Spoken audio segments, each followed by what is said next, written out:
Welcome to Are We On Topic Yet by the Wild Wonder Collective. Where faith meets real life and nothing's off limits except perfection. We're your hosts, Dr. Melody, Mama Viv, and yours truly, Angie K. We're talking all things ministry, motherhood, marriage, mindset, and the messy moments in between. Here, the conversations are real, the grace is deep, and the coffee, well, hopefully it's still hot. So whether you're driving, multitasking, or hiding in the bathroom for 5 minutes of peace, grab your pen, grab your journal. Or let's be honest, your laundry basket, and join the convo. Let's get into it. Hi, friends! Hello! Welcome to Are We On Topic Yet? I am Dr. Melody. We have Angie K and Mama Viv. We are in season 5, episode 6. What? Who would have ever thought? Whew. Okay, Angie K, what are we talking about today? Okay, so today we're talking If You Know, You Know, and we're just going to go into maybe possibly some chaotic and hilarious moments that our listeners may not have heard from us before, some unhinged stories, whatever. Wait a minute, because I was supposed to boycott this episode, so what am I doing here? You're on here now! Too late! Okay, well, today we're going to cover stories that live rent-free in our brain. That's interesting. That's dangerous. Immaturity. Is chaos, immaturity, or context?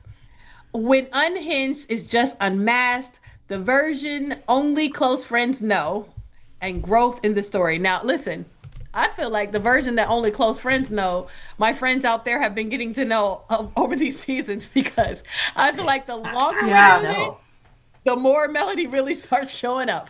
I know. It's funny because I thought about the same for me, and I was like, well, whatever. Yes. Okay. Stories that live rent-free in your brain. Now, I'm going first. Go ahead. Take it. Listen, the stories that live rent-free in my brain are Seinfeld episodes. And if you... Sorry, guys. It was good to me. If you used to watch Seinfeld, then you know that the show was about nothing, but it was about everything. And so you can literally create a Seinfeld episode off of anything that you do. And so there are times where I'm like, oh my gosh, this is so a Seinfeld episode. And I'm playing it out in my head. That lives rent free. Yeah. I think those live rent free in my brain. Good. Mama. Anyway, but yeah, so some of those live rent free in my brain, but then also I have like moments from my life that live rent free in my brain. And so one of them that I thought about when I saw this was the time that I was in the middle of doing a show. For those that don't know, I like to act and sing and dance and all these things or whatever. And so I was in the middle of a show that it was a 2-woman show, and it involved me doing those things. And so we had a break in the middle, and so I had to go use the bathroom, but there just was not a lot of time. So I ran to the bathroom, I jumped in there, I used the bathroom, I come out, I'm washing my hands, and this man comes in the bathroom, and I say, "Excuse me, sir," because I was just appalled that he would come into this bathroom while I was in this bathroom. And the man looked so startled. And I mean, he jumped and ran out of that bathroom so fast. And then as soon as he ran out of that bathroom, I saw the urinal and I realized that I was in the men's bathroom. And I was in the wrong and not him. So that lives rent free in my brain, guys. I love it, Mama. What lives rent free in your brain? Well, listen, all of the stories that I'm about to tell, I don't want to tell. I want to just give a disclaimer right there. Okay, but here's one that lives rent free and that I wish I could I don't know, get rid of it. Anyway, so I used to play, still do sometimes, play the piano. And I played for this church. It was a large church. And, I would help out the main musician, the organist, and I'd be on the piano and everything. And so one Sunday, he was late coming to church. And he said, well, you go on and play until he gets here. And I'm thinking, do I know the song? Because they Well. had so many musicians. They had so many musicians. I had not practiced it like with just one instrument. I was so used to all these different instruments coming in to fill in the sound. So now it's just me trying to fill in this sound, and it's just sounding like somebody playing chopsticks to me, instead of a big full piano sound. And Mm-hmm. I played the first line, and they looked at each other like, what is that? I feel Anyway, like. and then he Go ahead. I wasn't finished. And then I'm he sorry. uh and then he scooted in on the organ and said, "Zhur," and went on. So thank God he saved me. But so I feel like it's the most embarrassing moments that live rent free in your brain.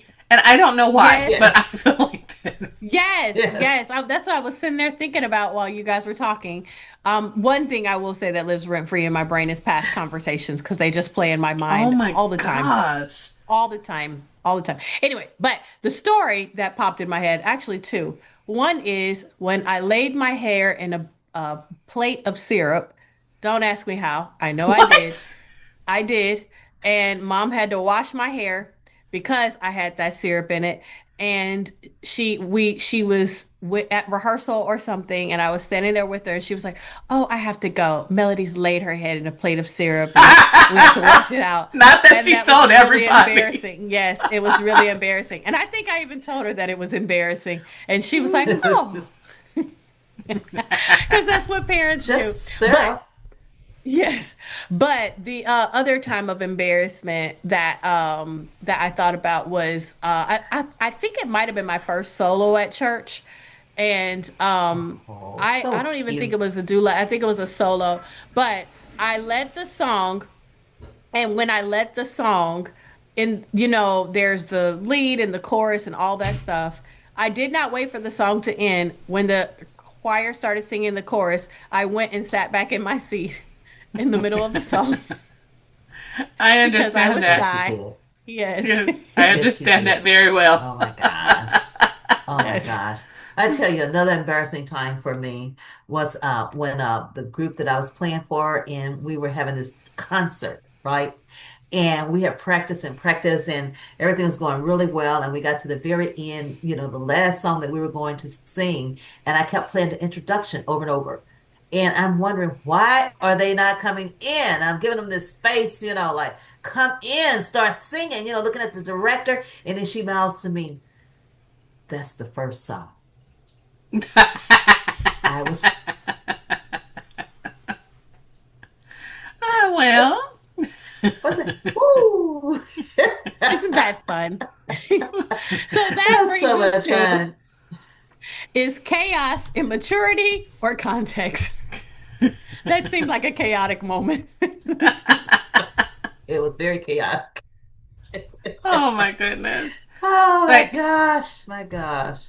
I think we gave some like funny stories that lived Hmm. rent free in our brains. So I don't think that really goes into chaos. Is it immaturity or context? I think like when you talk about other stories that are actually like more emotional, you know what I mean? Then you Mm. have to start looking at the immaturity or context type question because like I think about there was a time when I told God that I would accept less than what He had for me because I didn't want to wait for what He had for me. You know what I'm saying? And like for me, that felt like immaturity. That is something Yeah, that lives rent free in definitely. my brain. But that feels like something Yeah, that was immaturity. You know what I mean? Yeah, yeah, absolutely.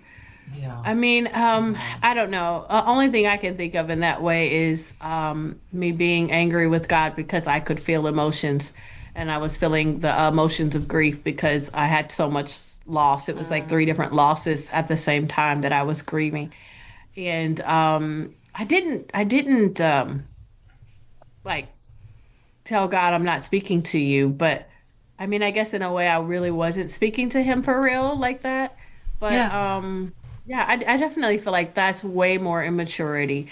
I'm sure that there's a time where it's context, but that the things I think about are more to do with my immaturity and lack of understanding about God and how things work and what really is best and things like that, you know. Yeah, I agree totally with that. Yeah. Mama Viv. I think about yeah, I think about the time when I had my first child and he weighed almost 10 pounds, and he weighed almost 10 pounds. He got hungry and swallowed some of the fluid inside of me, and then he knocked down my placenta. Okay. And they said, you're going to have a cesarean after all those things that happened. And I just became terrified, just Mm-hmm. terrified. And then my mom prayed for me, and faith started rising up in me, and I was fine. But the thing about it is that God had already shown me in a dream that this was going to happen. He Mm. showed me the people, he showed me everything in a dream. And I was okay when he showed it to me in a dream because I knew everything was going to be all right. But just that quick when they told me this, I started shaking. I started, you know what I mean, just getting just really upset inside and thinking, oh Lord, I don't want to do this. I don't want to do this. And and now he had already shown me this. So I should have had the faith that I needed to go through Mm, this. And yet I clung to fear. And so, Yeah. yeah, that kind of rambles around in my brain when I go through something in fear, or something like that. And I try to remember you have to have faith. You cannot go yeah, back to where you had yeah. been when you were on that table. Yeah. I That's good. So yeah. Go ahead. Yeah, I was just gonna say I think that that's really good because I think that those kind of stories rattle around in my brain too. Moments where I know that I could have made a better decision, like in terms of how I reacted, Hmm. with the Lord and stuff like that. And I'm like, Angela, like you knew better than that. Like, why was this your reaction as Hmm. opposed to this? What should have been your reaction? That kind of stuff Yeah, does stick with me. yeah. The only Yeah. thing I can That's think about for context versus immaturity, right? I was thinking about how when my kids were little, and this is if you know, you know. So if you know, then you would realize that the way that we structured our homes is around the children. Like some people structure their homes where the children have to be kind of like fit into the structure of the house. And there's nothing wrong with either way. This is just two different ways people raise kids. But the way that we do is kind of more of we structure around the children, right? And so my kids, I had two under two, so they were very close in age, and uh, because of that, and the way that I structured my house, it probably seemed very chaotic to especially someone who would come in and they're accustomed to kids fitting inside of the context of a home. But for me, it was more of context than it was immaturity because I would do that all over again. Because what it did is it gave me peace because I was able to raise my children the way I wanted to raise them and also make sure that they were safe and all that kind of stuff, even though it might have felt chaotic to an outsider looking in. So that's about the best I can do, guys. I tried. That's my context story. Hey, better than I had. Go ahead. Right. Yeah, me too. Me too. Me too. Me too. Okay. So when unhinged is just unmasked. When does that occur? So I think that some of the stories or times where you might have felt like you were unhinged, some of it is actually just your real self that people don't actually get to see. You know what I mean? And so when people, Oh, that's good. yeah, and so it's like I sometimes like that. it's just not things that you would just typically just intentionally allow people to see, but because you're in a moment for whatever reason, there's the real you, your Hmm. unmasked self, and so yeah, I think a note No, I that. wrote. A note I wrote is that sometimes chaos is just honesty without polish. I Ooh, like that. that's so good. Yeah. It made me think I about the last episode when Mama Viv was exposed for calling somebody a bum. And no, she's what? What? Why? I really Why? appreciate. I'm sorry. I Go think ahead, her Mama. main mission in life is to destroy me, people. Definitely to make her laugh. Go ahead. What were you getting ready to say, Mama Bill? I don't even know. I just, You stole the thoughts out of her head now. I was just, wait a minute. As that lady say, what did she used to say when she used to open up her mouth to sing and she felt like I was taking her tonsils out? Yes. Just pulled my brain Oh right my out. Lord. People, that really actually did happen. It- someone it actually, did, someone it actually did. did think Yeah, that it Mama did. Viv was stealing their And Yes. she tonsils. was serious. Yes, was she had serious. mental health issues in a real way. Yeah, she did. But Mhm. anyway, I was going to say about the sometimes chaos is just honesty without polish. And that's what I thought about when I went through that with my first child, and that Mm. chaos brought out the honesty, that I needed to Yeah, grow Oof. in that that's area, good. And Yeah. so that's what I thought about that. Yeah, it's showing me, the areas that I need to grow in. And faith was one of the ones that even when God has specifically shown me, and yet I went back to fear. Listen, Yeah. Whew. y'all are just sharpening some iron out here. Yeah, I'm I feeling the think, cuts. I'm feeling the cuts. yeah, And and I the think, pressure, I'm sorry. go ahead. I was going to add on to that, but in the pressure to appear put together, because at first I'm in there, I was acting like I was all put together. I'm this Christian, I'm this, that, and the other, and then they say cesarean, and I go, like, Yeah, I love it. what? that, But anyway, go on. I'm sorry. Yeah. no, you're fine. That's exactly what I was going to address, was that pressure to Uh-huh. appear put together. I think that we all feel that in some Hmm. kind of capacity. But then, just like Dr. Melody, I think you said on the last episode, what's in you gets squeezed out of you. So if some pressure is applied to you, then and it's the right amount of Okay. pressure, guess what? Your authentic self just pops right onto the surface. Yeah. There she is. I'm telling There you, she as they say, is. they squoze it right out. Yes, yes. Oh man, that kind of brings us over to the version only close friends know.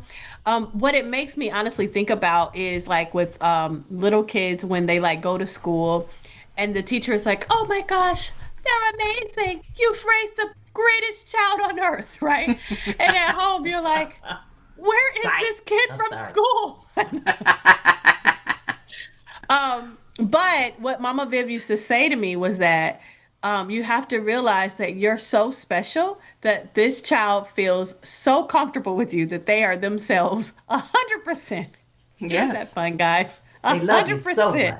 much. They save it all just for you. That's what happens. Yes. That's But exactly what that's what I'm happens. thinking about, right? When we're talking about being unhinged, when we're talking about the version of us only close friends get to see, it's like the part of us that stays hidden. Like if I'm grieving or something like that. Because I've been in like deep grief before, and I normally don't go out into the public and just be out there. You know what I mean? Just Mm-hmm. in that state. I normally try to clean it up for the public if I go out at all. And whereas if I'm with Mama Viv and Angie K and all of that, then I'm not presenting with these smiles or whatever's going on. I'm presenting authentically with whatever is going on inside of me. Yeah, I totally agree with that. Like a couple of Saturdays ago, like I had a very, very tough morning. Like I really did. And I had to go to class like right after the tough stuff happened. And like, I mean, I cried harder than I've cried in a very long time. And my husband drove me to class, and I told him, I said, I have to sit in this car for a little while because I have to pull myself back together because I did not want to go in the class with all the people, and have that breakdown, whatever. I was okay with having the breakdown in front of him.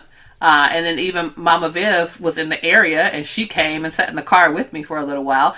And I was okay with having the breakdown in front of her, but everybody's not in that close space with me where I felt comfortable to just be like that in front of everybody. You know what I mean? Like, I was okay with them knowing I was sad, because I told the teacher, I said, listen, I'm sorry I was late. I was having a super tough time or whatever, and that was fine, but I just didn't need her to see the full depth of it. Yeah, yeah. You know, Yeah. this kind of is going along this along with our last topic, but like the unmask and unhinge. Um, sometimes your emotions become so loud that even in a larger crowd, um, you can't escape showing them. You may Yeah. want to, but you can't escape showing them. Um, I will just say this and I'll give the example. A lot of times when that happens, it's because you're swallowing emotions down and you're not giving them a exit. And so if you allow that to build up, then they will create their own exit. And it's typically at times you don't want it to, but just a tidbit for the wise. Create exits.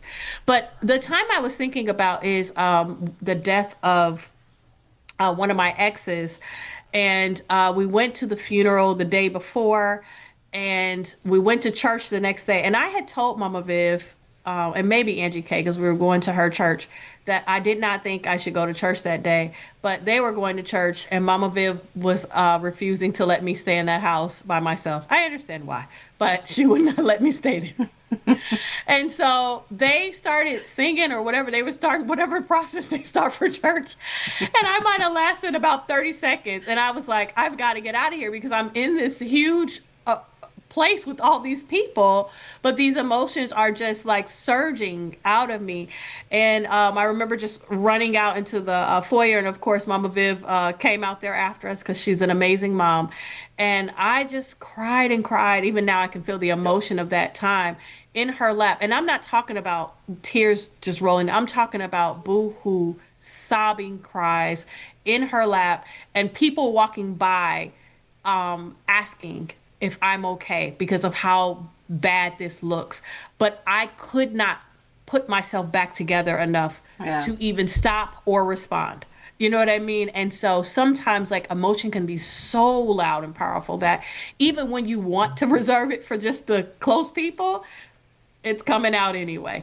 It won't reserve itself. Yes. Absolutely. Yes. Yes. Mm-mm. Absolutely. Yeah. Oh, so y'all, where's That's the growth in the far. story? Because clearly we need it in this moment.